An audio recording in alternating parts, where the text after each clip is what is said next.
Welcome, everybody. This is our first kind of online interview. We're doing a Project Eureka. We have the team with us today. Everyone from developers to designers to project managers. What does it look like to actually have a student team get together, kind of build a studio and build a project? And so we're going to be walking through each one of these pieces as we do each one of these interviews. And the idea here is we want to get to know the team. We want to get to know how they've been working within the project, how they're doing things with O3DE, what are some of their trials and tribulations. I mean, this is how you can learn about all the different aspects of what it takes to kind of start up a small studio and a group of people who love making games, and what are the things you'll run into. There's a lot to learn, a lot to gain. There's no right answers, wrong answers. There's just experience, and that's really what we're going to kind of go along with everybody today. So, I want to kind of start this off first and, to talk about each one of the people. So what I'll do is I'll kind of call you out and then just tell us a little bit about you, give it like 30-second, hey, this is my life, wax on, wax off. And then we'll just kind of move along. So Tyler, you're first one up the bat. How you doing? Hi, I'm Tyler Lynch. I'm a gameplay programmer on State of Matter. I mostly like to spend my time playing Destiny 2 when I'm not, when I'm not working on the game. And yeah, that's about it. I play a lot of first-person shooters, mostly Destiny. But Nice. Kenny Rossi, you're up next. Hi, I'm Kenny Rossi. When I joined the project, I was a fourth-year RIT student majoring in game design development. In terms of what I do for the team, I'm responsible for level design and narrative design, kind of the overall creative lead. So I also inform a lot of the game design decisions. I've always loved storytelling in games. I feel like, other forms of media, you're often in the passenger seat of a narrative, whereas with games, you're right in the driver's seat. And I think that agency can really make the player feel a lot more connected than they might have if they experience it in a different form. And I've really been trying to put that heart into the game. Awesome. Aiden, it's up to you, man. Right. Hi, my name is Aiden Roberts. I'm 23 today, actually. And thank you. I'm into a lot of FPS games. I'll really play anything that isn't a MOBA, to be honest. And when it comes to this project, I'm working on the sound. I'm the lead sound designer. I'm also the voice actor. I think sound really can drive a game's immersion and alongside with the art. And I really want to experience how to kind of do that in a more formal setting. So okay, Aiden, you got to give us a sound clip. You're the voice actor. Give us something. Oh no. Okay. Like, do you want me to do the character we did? Anything. Okay. Yeah, go for it. Okay. That's really on the spot there. Okay, so I can do some like classic stereotypical like commander go like, for soldier it, dude. voice, like go for it. Hello, my name is Sergeant something, and I am doing my best to come up with something on the fly here. I don't really know what I'm supposed to be doing. That's awesome. You should. The only thing missing with that was that catchline or catchphrase. If you remember that movie, yeah. Catchphrase. Awesome. So, Jack, you're up next. I don't know how I'll follow that one, but I'm Jack Galina. I'm the project manager and programmer on the project. In terms of the project management end, it was just something I wanted to try out doing the sort of production end when we were making this project for class. And now we are doing it as a whole commercial product. So it's been cool to sort of switch over and take a more focused role on that as we've switched to more business focused production.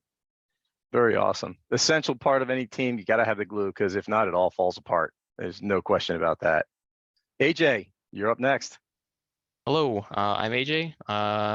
As of the end of the spring semester, I just finished up my third year at RIT in the game design development. I'm currently a lead gameplay programmer and also music composer for State of Matter. I would say that I have a particular focus in the gameplay engineering and graphics side. These are my main two interests for sure. It's what I want to focus on here in the project, and peripherally making the music, because it is a passionate hobby of mine that I've been doing for years now, and I love it. So figure I may as well make some music for the game that I want to see become successful. Yeah. Awesome. Liam, you're up next. Hello, I'm Liam. I've been doing 3D modeling in Roblox since childhood, so I'm really happy to be able to kind of do it for real this time. You mean you're not just building a mod? No, I'm not. I used to do commission work, but Roblox is very limited, and working with higher poly things is a learning experience. I'm enjoying it though. Very nice. As for me, I mostly play along with Aiden anything except a MOBA. Do a lot of you guys play online together? Depends on the game. I would say that well, I in terms of games, I play a lot of Destiny as well. So there's that. Do you have But all the raid jackets? recently, I've been playing a lot of Diablo 4. So yeah, like the rest of us. Yeah. Do you have all Like your? the rest Do you have of all the us. raid? Do you have all the raid jackets from Destiny 2? Oh no, I haven't bought any of those, but I do play the day one raids. They're fun. Yeah, always. That's what I'm here for. I've got a raid ring for Destiny 2 Vault of Glass, but aside from Nice. that, no raid jackets. Yeah, I think I have each one of the raid jackets. I always do the day one raids. Like we just junk it out for the first 24 hours, and then yeah. Let's see, Aaron. I think Aaron's the last one here.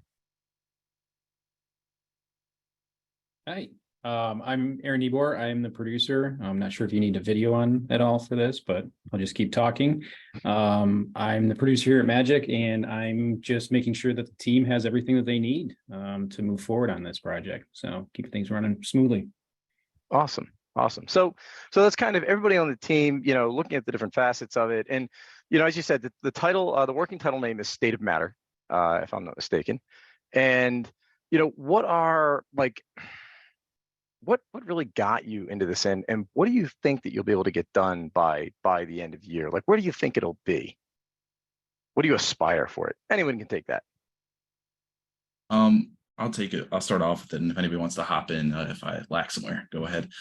So at least for the titles purposes, the core mechanic of our game surrounds this mining device, which often gets attributed as a gun that can shift between 3 different states of matter, the fluid that's within it. And that allows us to have unique sort of environmental puzzles and interactions. So that's where the working title has come from. And in terms of where we aspire for the game, we are hoping to have a full game playable sequence by the end of this year that incorporates each of the states in a meaningful way and has the player hopefully wanting for more, but not feeling like they didn't have enough, I guess, because I think with the mechanic that we've implemented, it just has the sky's the limit. I think it's as a lead designer, it's just up to me to keep cranking away. I would say oh, you can go. No, go ahead. All right, cool. In terms of like the origins of the project, like that dates all the way back to like January 23. Is for a class. We all were kind of in a class together. We were kind of forming groups as to what kind of games we wanted to make for our overall class project, and it kind of ended up being so like there were 3 of us who had our own game ideas, and we had a lot of discussion, and we ended up kind of merging these 3 ideas together into one, and that kind of resulted in State of Matter. And then from there, like our game idea, I guess, was pretty cool because we had more and more people kind of join us, and we ended up having a total of 8 people in our group. 8 people, not 6. There were 2 others that we worked on this project, just the class version of the project, or throughout the rest of the spring semester.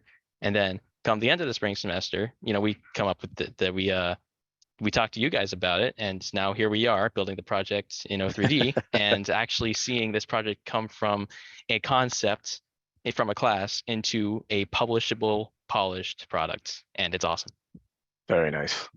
I also want to give a quick shout out to Aaron. He was actually the mind behind the 3 different people's ideas coming together. He said, you guys should talk to each other. I think these could work well together. So that's one of the ways that I got started. Yeah, that's usually a lot of ideas are where people are willing to bring their ideas together and come up with something better than just one idea being it. And it's, you brought up, you have this mining gun. And as soon as you said that to me, first thing popped in my head was Deep Rock Galactic, which I'm sure some of you probably played, right? So what's so different about this game that, why am I playing this instead of Deep Rock Galactic where I'm using a gun to mine with? Like what's so different? What's out there? I will say that we plan to have a level that sort of highlights why the gun is a mining tool, which is when you actually traverse into the mines. But in terms of the actual gameplay loop, from what I understand, and Liam might be able to answer this better than I can because I haven't played Deep Rock Galactic, but I believe you're supposed to gather resources within Deep Rock Galactic. It is focused on the mining aspect. We're not so focused on that. That's more of a narrative or lore aspect that's the backdrop to the gun.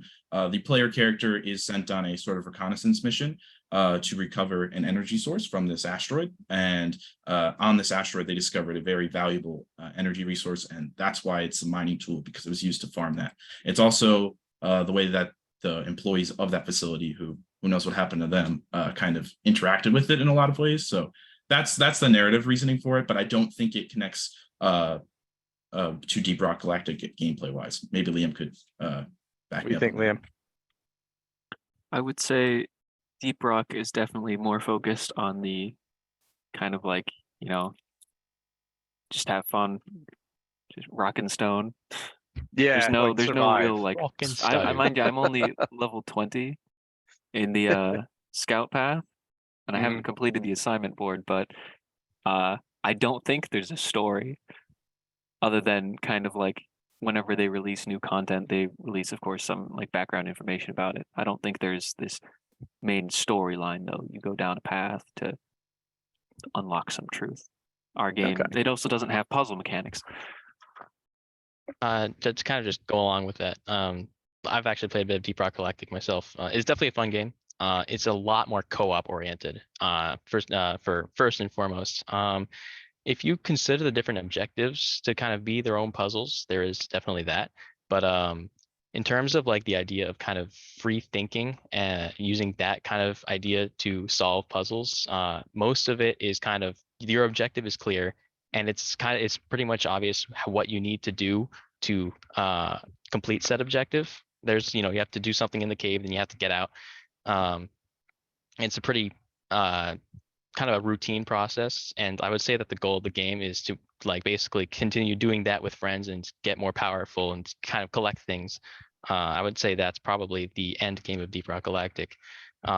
With our game, first of all, in single player. Second of all, I would say State of Matter, the idea behind it is it definitely emphasizes free thinking a lot more, and the objective itself, like what you need to do for the objective, but you in order to complete the objective, like the process is what you have to figure out. That's part of the puzzle. And that's where the free thinking comes in.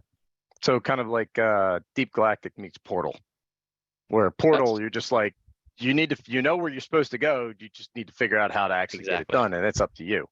Yeah, no, that's a very good comparison. I think internally we've kind of said the atmosphere of the Prime games with the design philosophies of Portal has sort of been like the internal thinking.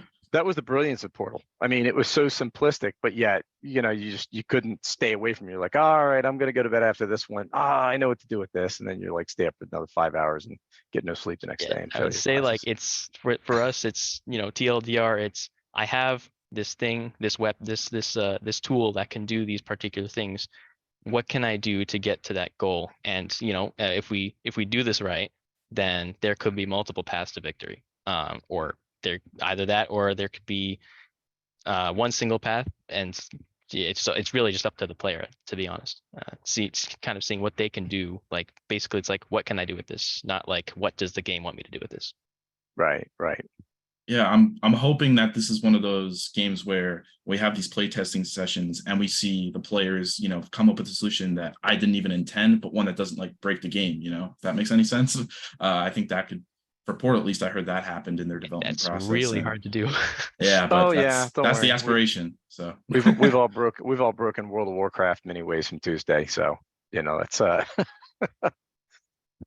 But it's kind of interesting. You guys, now you started off in this project back in January, and you had it on Unity for then, and you've started to kind of move this over to O3D. So I'm a little curious about, tell me about your nervousness first, before you even started touching it. It was like, oh man, do I really want to do this? Like, I'm not sure about it. And then, kind of run me through some of the emotional triage that you had to go through between anxiety and then actually putting your fingers into it, starting to actually do things with it, and then where you are now. So it's kind of wide open for anybody.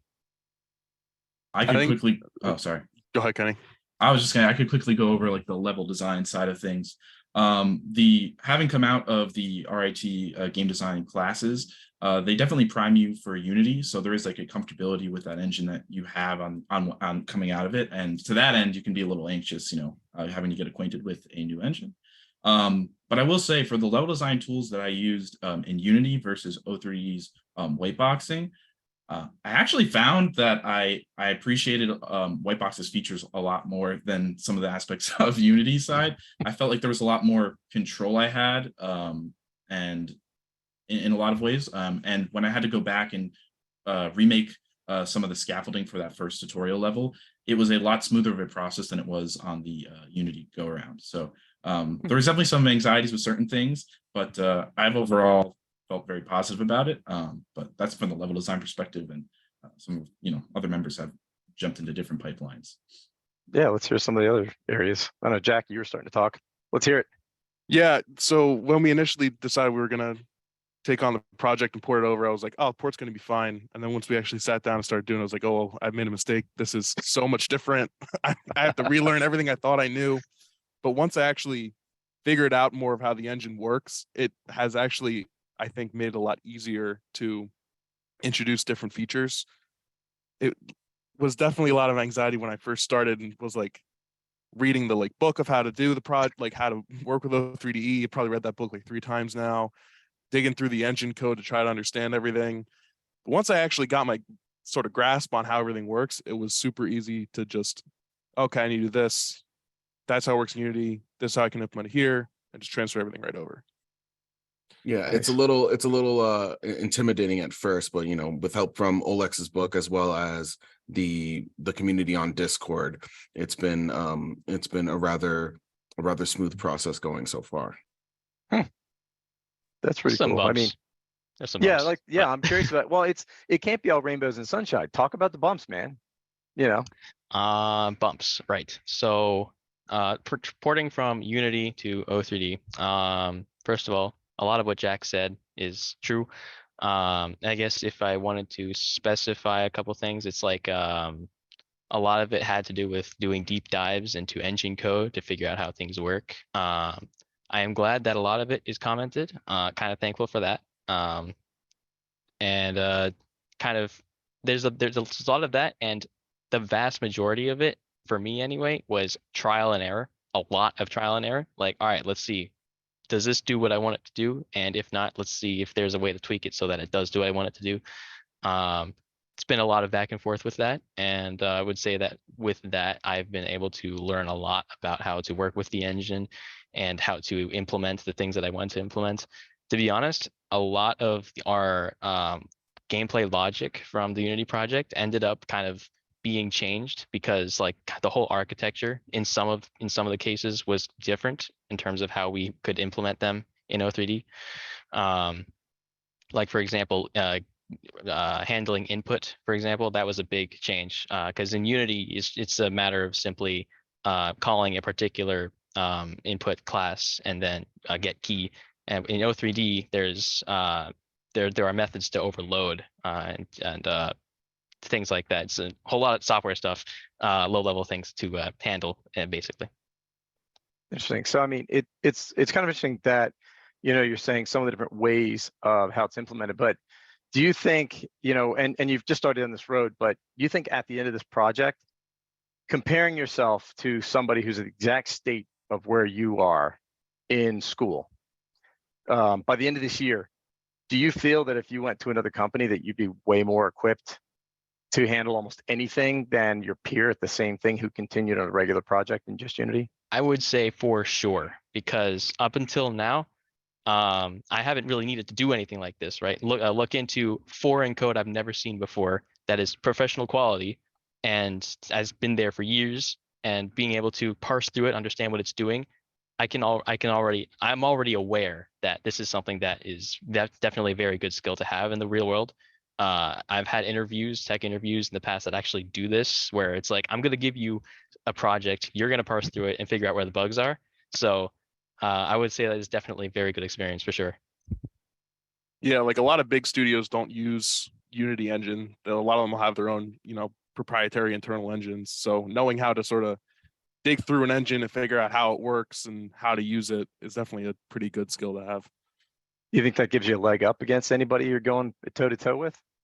I'd say definitely. Kind of bumping what Jack said. Like if you're just stuck to one sort of engine, you might be get really good with that engine and maybe it suits all the purposes you need. But if you're trying to get to a AAA studio and they say, here's our in-house thing, figure it out. I think if you've already had to figure it out for yourself and dealt with that unfamiliarity in a different way, then I think that you'll have a leg up when you're going against people who have stuck to one thing the whole time. So definitely. I'd like to add to that and basically say that while it's good to, for instance, keep using Unity over and over and get better with that, it's not going to help as much as we have been helped through our adaptability and our ability to be flexible, I think, through this project, in that the struggles that we had were, although sometimes a little bit time consuming and would halt some progress in certain places, it would allow us to grow a lot more with the speed in which we can iterate through this process. So what do you think it does for your confidence as a student from where you were at the beginning of the year, from where you are now, just even in this short 1 month dive? I think it's a definitely lot. My Oh, bad. sorry, Okay, well, a lot about being a student is obviously learning. And I think, like I just said, it's at the rate at which we are able to pick things up now, I think is going to be greatly improved. So we can probably learn more than we had prior. And I think just at a base level, we are learning more directly. We're learning a whole new engine. Some of us are getting a lot more used to C++ versus the very C# heavy program at our school. And it's very valuable. Do you have something, I'd Kenny? say- Oh, good, Tyler. Yeah. Yeah, I'd say that it also kind of exposed some weaknesses within myself that I had with programming and that kind of thing that I did not notice when I was working with Unity, and that has helped me kind of build and make myself better as well. Very cool. Yeah, this is the funny thing is that here's the thing. If you think about guys who've been around for 20 years and you're thinking, oh, they've used Unity. Let me give you a hint. They weren't working in Unity. I mean, when I started doing dev, we were doing stuff on Duke, we were doing stuff on Quake. I mean, I wrote tons of mods in all the Quake series, Unreal series. I wrote, IK, replication across network stacks and all kinds of different stuff and all the games I wrote, even when I was way younger, before Unity existed. And it was, the thing is, there was never one technology that you stuck to. It was the, amalgamation of all of these different engines and technologies and things you got exposed to, so that when you saw something new come out, you started playing with it, there was no intimidation whatsoever. It's like, oh, here's a game engine. And you're looking to go, yeah, I know where they were doing this. I know where that came from. I know where this came from. And I think being involved with an open source project and with an engine where you have to dive into and you have to solve these things, those are the skills that, whether you're using Unreal or Unity or whatever, you're going to need those, because when something arises or a bug happens, are you going to stop what you're doing and say, oh, I got to go find a programmer, I'm stuck? Something to think about. I mean, like with Unity, we're trying to do something. It's been done a million times before over the past however many years Unity's existed. With this, we're trying to do something. We just have to figure it out, because right, odds are no one's really done it before. If we luck out and someone has, then we're set. But odds are we just have to figure it out. So it's definitely been very good in terms of getting us real good at problem solving. Yeah, no, and you mentioned the project being open source, and I think like a real benefit to that is that typically those communities are very tightly knit, and I think we found that within the Discord. Like the people who are part of O3D are very passionate about it, and they're always willing to help. And I mean, with Unity, there might be a lot of people who have used it, but because of that, it's a lot harder to have a more familiar connection with people. But if you're in that Discord, you could probably speak to people who are actively working on it and get direct help, which I think has been very beneficial. It's funny because we've already seen people who have changed jobs of where they're at and changed things, where at one point they were responsible for it and they're not anymore, but yet they're still there running the meetings, being a part of it, contributing. Like that hasn't stopped. And I think that's what you're really alluding to, is that you've got these 15, 20-year veterans who are just as passionate as, you know, what you guys are trying to figure out and do. So, I mean, so what do you think about the idea of when you get this title, you get your vertical slice, you get your first release done, and you've got it on this? I mean, you know, how do you think that'll feel? And I'll ask you this question again later. But, you know, being something that hasn't been done by, you know, really anybody or other people in the industry. You know what I mean? I think it's very rare that you're the first at something, or most of the first. So to that end, I'm immensely proud and happy, I suppose. Yeah, I guess when we get it out there, I think it's going to be interesting just to see how people respond to it. I guess as the designer, I have a lot of emotional connection to it, so my feelings might get a little tinged here and there. But no, I'm really looking forward to how people receive it. And in terms of, you know, being the first to do something in the industry, you know, it really has bolstered all of our experiences. You know, everybody has made some sort of game or prototype in Unity. I don't think so many people could say they've done it with O3D. Do you think that sets you ahead? Definitely. No, definitely. It's for me personally, I've worked on a lot of like student projects within classes, and I've gotten them to states that I'm happy with given the constraints. But this is the first opportunity I've had to publish something and put it out there. And I'm very, very fortunate and happy to be doing that. Yeah, no, I think it definitely gives me. I saw you hop off, AJ. Go for it. Yeah, I would say that in terms of like doing something for the first time, like implementing programming something that no one else has done before, I think I have definitely underestimated how often I would be doing this. And it actually reminds me of a different webinar that I was I was just an attendee at it, but it was like a college specific webinar. I joined it. There's like alumni who were engine engineers for a different studio. And they were actually talking about how they, as game developers, were pretty much always doing this kind of thing. The next big project that they were working on had a lot to do with them programming things that no one else in the community had ever really done before. And when I heard that, I kind of wrote it off as like, okay, well, that probably like I'm still in the phase of like I'm still doing things that chances are most other people have done before. And well, 3 months later, here I am. So you know, that it's funny. So you've all been working on this, and like I said, I'll ask this one too later. But there's always that part of programming where you find something, you build it, you know, and it's like, okay, I got it, I'm done. Versus when you kind of invent and reinvent, you get that adrenaline rush when you're like, oh yes, that's what it is right there. I'm saving that into a library. I'm putting that on API somewhere. Like, do you think you get more of those using something like this versus, you know, a discovery adrenaline? I would say that, I mean, we're only a month in and I've gotten a bit of that, yes. And in considering the ideas that we have for the future, I would say it will absolutely happen again, for sure. Awesome. Well, I mean, I guess, does it keep you excited also working in the game industry versus of a grind versus, you know, that what gets you out of bed in the morning? Is that where you would want to be? I would say pretty much, yeah, definitely. Like, I had some in my head, but I lost it. Never mind. Go ahead, Kenny.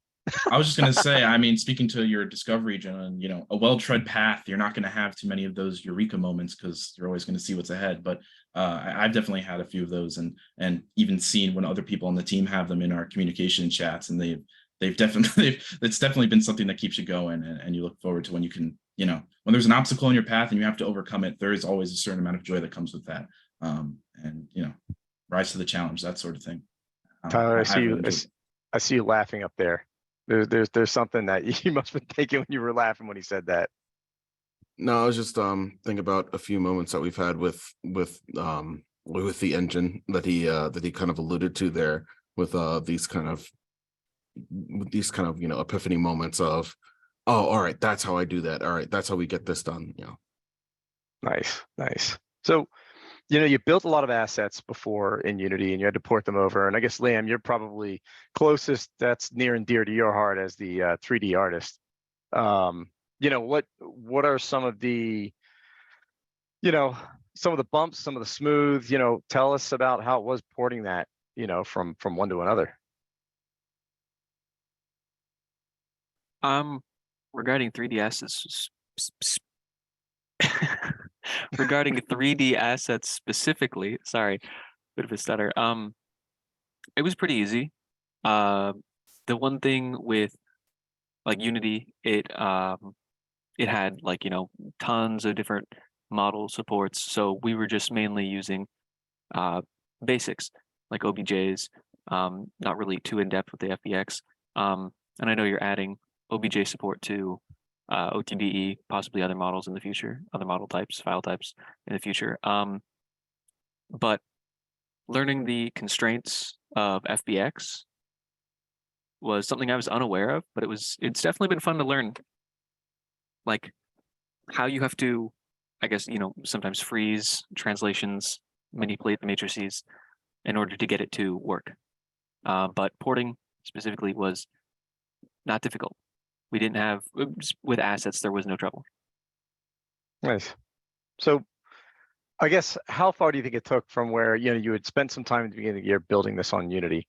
How long did it take you to really kind of get where you could see your levels and see some of your 3D assets? How long did it take for that to happen?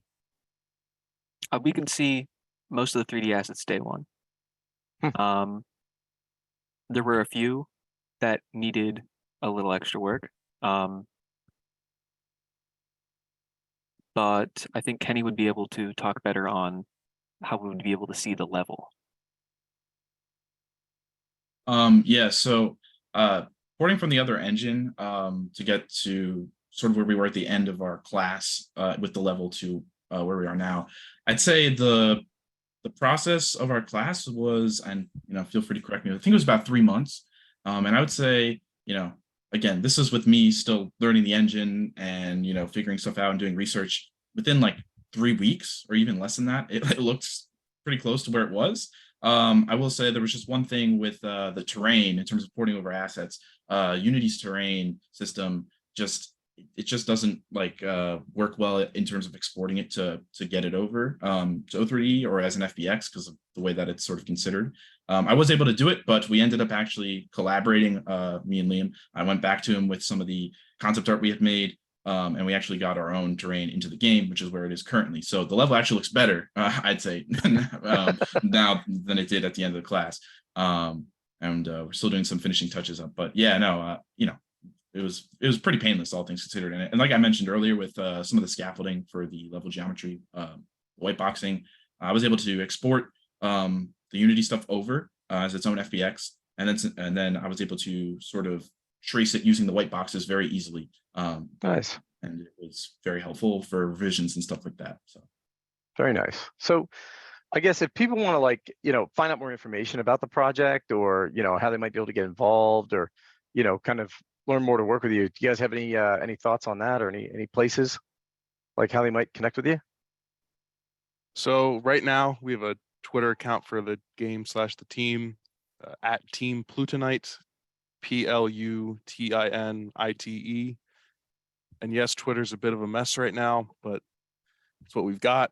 So, I mean, anyone can reach out to us there. We're also pretty active in the O3DE Discord. So if anyone's interested, they're free to reach out to us there. We've all got the tag SOM on our names. So, yeah.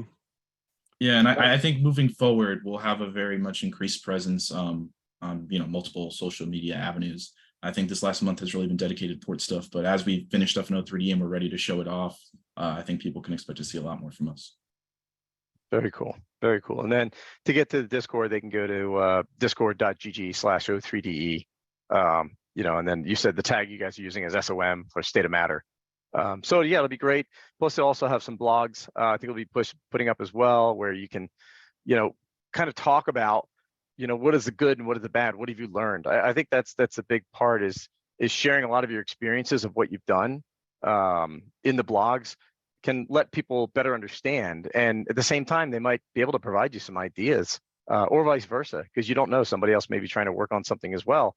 And they're just as interested. You'll find out in the past, a lot of these big studios, like Treyarch and all of them, a lot of them have very humble beginnings where they were map modders. You know, a lot of the 3-wave stuff, a lot of the older map stuff.